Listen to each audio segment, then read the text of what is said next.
বিকাশ আয়োজিত বার্ষিক get together 2026-এ উপস্থিত সম্মানিত সভাপতি মহোদয় এবং অত্র প্রতিষ্ঠানের ব্যবস্থাপনা পরিচালক মহোদয় এবং বিভিন্ন বিভাগীয় প্রধান সহ আমার কর্মকর্তা কর্মচারী এবং শ্রমিকবৃন্দ, আসসালামু আলাইকুম। এবং বিশেষ করে উপস্থিতি যে আমাদের সিভিল নেতৃবৃন্দ, তাদেরকে আমি ধন্যবাদ দিচ্ছি। যে আপনারা জানেন যে বর্তমান বিশ্বের যে অবস্থা, এই সিচুয়েশনের মধ্যে আসলে এই পিকনিকটা হবে, আমিও কনফিউজের মধ্যে ছিলাম যে আসলে পিকনিকে কি হবে কি হবে না। মানে এই সিচুয়েশনে আসলে কেউ রাজি হয় না আসলে, যে এমন পরিস্থিতি। আপনারা জানেন যে বিশ্ব একটা আনসার্টেন কন্ডিশনের মধ্যে চলে যাচ্ছে। আমরা বাংলাদেশও এর বাইরে নয়, আমরাও আসলে এর মধ্যে এসে তার মধ্যেও যে আমাদের ব্যবস্থাপনা পরিচালক মহোদয় চেষ্টা করেছেন, বিশেষ করে তার সাথে সাথে আপনাদের সিবিআই যে আপনাদের বর্তমান যারা নেতৃত্বে আছে, এরা নিরলস পরিশ্রম চেষ্টা, এর ফলে আজকে আমাদের এখানে এই পিকনিকটা আয়োজন হয়েছে। এই জন্য আমি তাদেরকে ধন্যবাদ জ্ঞাপন করতেছি, ধন্যবাদ জানাচ্ছি। তবে আমি বিসিএলসিতে ছিলাম, বিসিএলসিতে 3 বছর থাকা কালে আমি ওখানে ওদের পিকনিকেও গেছি এবং আপনাদের পিকনিকেও আসছি।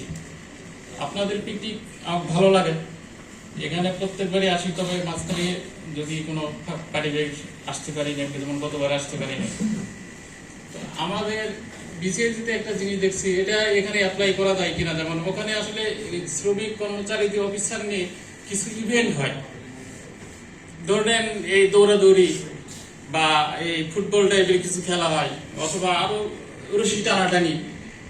এটা আনন্দ লাগে, যেহেতু আমরা আনন্দ করতে আসছি, পিকনিক মানে তো আনন্দ করতে আসছি। সুতরাং এই ধরনের যদি কিছু হয় তাহলে আরো একটু মনে হয় মজা হবে আর কি।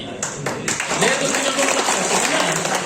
ওখানে কিন্তু এগুলি হতো এবং পুরস্কার দিত, কিছু ছোট ছোট পুরস্কার দিত, ভালোই লাগতো, খারাপ না। হ্যাঁ, এতে অফিসারদের সাথে আমাদের একটা কি আরো ইন্টারাকশন তৈরি হয়ে যাবে। এই ধরনের কিছু করা যায় কিনা ভবিষ্যতে, আমার মনে হয় ভালোই হবে। আর এই যে পিকনিকটা আসলে আয়োজন করা হয়, আপনারা জানেন আসলে এর ব্যাকিং এ অনেক কিছু পরিশ্রম করতে হয়। আপনারা হয়তো আমরা আসি আসলে এসে একটা জিনিসে জাস্ট অ্যাটেন্ড করি, কিন্তু আসলে পিছনে ব্যাকগ্রাউন্ডে অনেকগুলি কাজ করতে হয়। আসলে এই যে আয়োজন করা, এই যে হোটেল ঠিক করা, ম্যানেজমেন্ট করা, সবকিছু আসলে অনেক পরিশ্রম। আসলে এই যে পরিশ্রম যারা করে তাদেরকে আসলে আমরা সত্যি আমাদের ধন্যবাদ দেওয়া উচিত। আসলে এই ধরনের যে একটা ইভেন্ট আয়োজন করে, যাই হোক, আমাদের প্রকৃতির যেহেতু এই পিকনিকটা আমি এখানে আসার পর থেকে প্রায় 15 বছরে দেখতেছি, এটা প্রত্যেক বছরই হয়ে আসতেছে। এটা একটা ঐতিহ্যের মধ্যে দেখতেছি, প্রত্যেক বছরই হচ্ছে, ভবিষ্যতে হতে থাকবে, আমার আশা এটা আর কি। আর পাশাপাশি আমাদের যে পিকনিকটা হচ্ছে, এই পিকনিকটা আসলে আমরা এখানে হয়তো অনেকে আসতে পারি না, বা আরো অনেকে হয়তো অ্যাটেন্ড করতে পারে না, যাই বিভিন্ন কারণে। ভবিষ্যতে হয়তো তারা অ্যাটেন্ড করবে। আমি আরেকটা কথা বলবো এখানে, যে আমি প্রগতিতে জয়েন করে আসার পরে দেখতেছি আসলে প্রগতির যে স্ট্রাকচার বা এখানে প্রোডাকশন যে ফ্যাসিলিটিগুলি বা যে সিস্টেমগুলি, ওই 15 সাল থেকে আমি আসি। আসলে আমি R&D ডিপার্টমেন্টে প্রায় 6-7 বছর ছিলাম।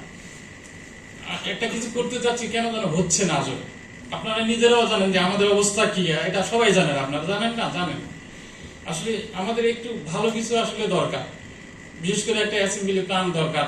আমাদের বিল্ডিং এর অবস্থা খারাপ হয়েছে। আমি আমার বর্তমানে এমডি মহোদয়কে আমি এর আগেও রিকোয়েস্ট করছি, এখন আজকেও আমি বলতে চাই, স্যার অন্তত একটা বিল্ডিং যদি হয় বা কিছু আমাদের ইউনিট যদি অ্যাসেম্বলি ইউনিটগুলো যদি আমরা করতে পারি ইন ফিউচারে। কারণ এই কারণে অনেক হয়তো ব্যবসায়িক প্রতিষ্ঠান আমাদের সাথে আসলে কোনো চুক্তি বা ভালো কিছু বিজনেস আসতে চায় না। আসলে এটা করা যায় কিনা স্যারের কাছে, এটা একটা আমার অনুরোধ আর কি।